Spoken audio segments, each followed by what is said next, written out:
Fala JTechers, outro Tech Analisando, prosseguindo aqui então com os vídeos tutoriais ainda sobre a tag NFC, e eu resolvi dar continuidade então sobre a opção aí de transferir, no caso, né, links de redes sociais para a tag NFC, porque no exemplo anterior eu utilizei o YouTube aí, só que eu acho que muita gente considera aí que o YouTube não é uma rede social, então para isso desta vez eu vou utilizar o Instagram.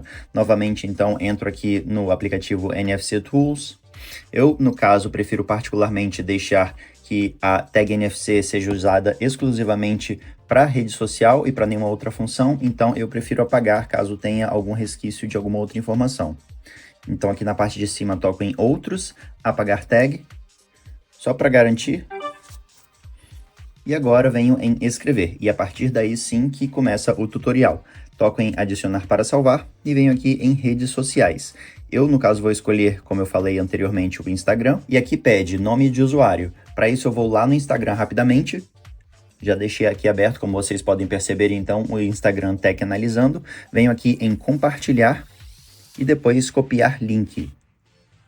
Link copiado, volto agora lá para o aplicativo NFC Tools.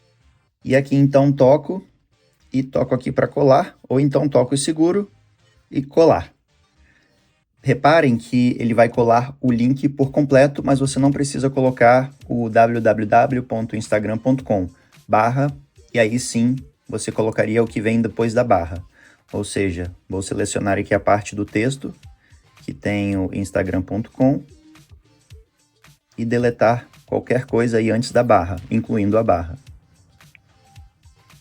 No caso, Tech Analisando, e todo o restante aqui, ele automaticamente entra aqui no link, como vocês podem ver, ó, do instagram.com/. O próprio padrão deles já tem fornecido esta primeira parte. Então, depois que eu apaguei, dou um OK aqui, escrever, aproxime-se de um dispositivo NFC, gravação concluída, e aí agora, ao aproximar a tag NFC aqui do meu smartphone, com a opção NFC habilitada, ele vai abrir aqui no Instagram do canal Tech Analisando.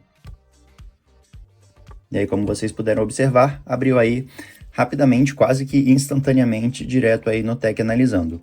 Mais um vídeo simples, pessoal, mas que de alguma forma eu espero poder ajudar.